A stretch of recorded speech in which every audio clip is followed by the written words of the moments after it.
పేరు doctor Vidyasingaraju, MD general medicine. So ఇవాళ సమావేశం అవడానికి ముఖ్య కారణం ఏంటంటే ఒకటి ఓల్డ్ ఆస్తమా ఒకటి, ఇంకోటి సన్ స్ట్రోక్. ఇప్పుడు మనకి ఎండాకాలం స్టార్ట్ అయింది కాబట్టి తీసుకోవాల్సిన జాగ్రత్తల గురించి మాట్లాడటానికని సమావేశం పెట్టాము. సో నేను క్లుప్తంగా చెప్తాను. తీసుకోవాల్సిన జాగ్రత్తలు, చేయకూడని పనులు, చేయాల్సిన పనులు.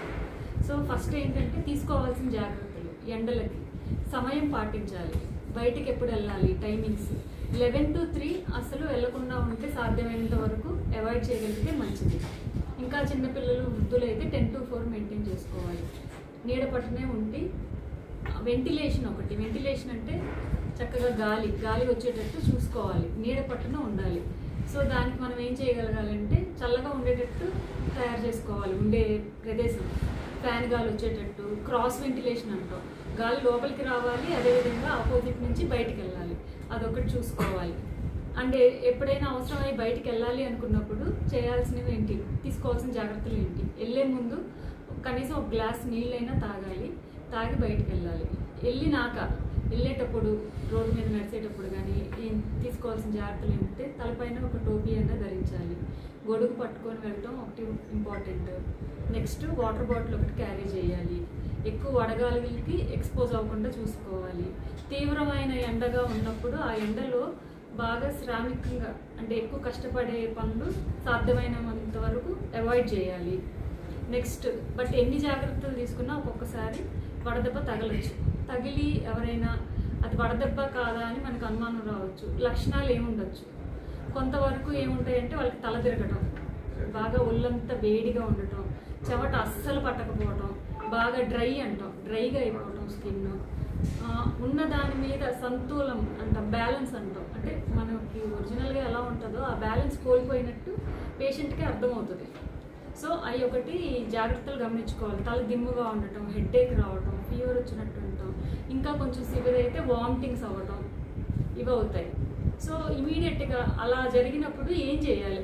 ఆ పేషెంట్ని మన పక్కనే అవ్వచ్చు, మనమే అవ్వచ్చు, ముందు నీళ్ళలోకి వెళ్ళాలి. ఆ పక్కనే ఉన్న వ్యక్తి ముందు ఒక తడిగుడ్డతో కుదిరితే వాళ్ళకి నీళ్లు తాగిపించి తుడవాలి, ఆ ఉష్ణోగ్రతని కంట్రోల్ చేయడానికి. కొంతమంది సెట్ అవుతారు ఇమీడియట్గా, సెట్ అవుతే ఓకే, సెట్ అవ్వని వాళ్ళు ఇమీడియట్గా దగ్గరే ఉన్న హాస్పిటల్కి తీసుకెళ్ళాలి. అండ్ తీసుకోవాల్సిన జాగ్రత్తలు కనీసం రోజులో ఒక 3 to 4 లీటర్స్ వాటర్ రూపంలో కానీ మజ్జిగ, కొబ్బరి నీళ్ళు, చల్లటివి తాగుతూ ఉండాలి. నెక్స్ట్ అవాయిడ్ చేయాల్సిన పనులు, కూల్ డ్రింక్స్, రోడ్డు మీద అమ్మే ఇవి ఉంటాయండి, కలర్ సోడాలు అంటారు, అలాంటివి అవాయిడ్ చేయాలి. వాటి వల్ల వచ్చే నష్టాలు ఏంటంటే మెయిన్ డయేరియాలు ఇలాంటివి వస్తాయి. శుభ్రత మెయింటైన్ చేయరు కాబట్టి, రోడ్డు పక్కన కాబట్టి అవి మంచివి కదా, అవి అవాయిడ్ చేయాలి. సో న్యాచురల్గా ఉండేవే తాగండి, మెయిన్ వాటరే తాగాలి. నెక్స్ట్ వచ్చేసేసి ఏంటంటే మద్యం సేవించడం ఆపేయాలి. సమ్మర్లో సిగరెట్స్ తాగకూడదు. అండ్ బయటికి ఎండలోకి వెళ్ళేటప్పుడు గొడుగు లాంటివి ఉపయోగించుకోవాలి. తెల్లటి దుస్తులు, సాధ్యమైనంత వరకు కాటన్ దుస్తులు, లూజ్గా ఉండే దుస్తులు వేసుకోవాలి. సిల్క్వి అలాంటివి కొంచెం అతుక్కునున్నవి వేసుకుంటే ఇంకాస్త వేడిని కంట్రోల్ చేసే ఇది కోల్పోతుంది బాడీ.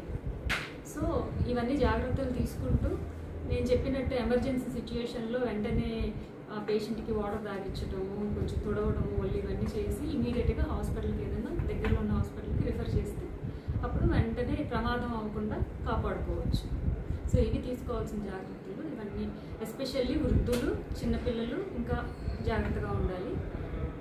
అందరూ జాగ్రత్తగా ఉండాలి. బట్ ఈ 2 కేటగిరీస్, గర్భిణీ స్త్రీలు ఒకళ్ళు ఎస్పెషల్లీ, వీళ్ళు సాధ్యమైనంత వరకు ఎండల్లోకి వెళ్లకుండా ఉండటం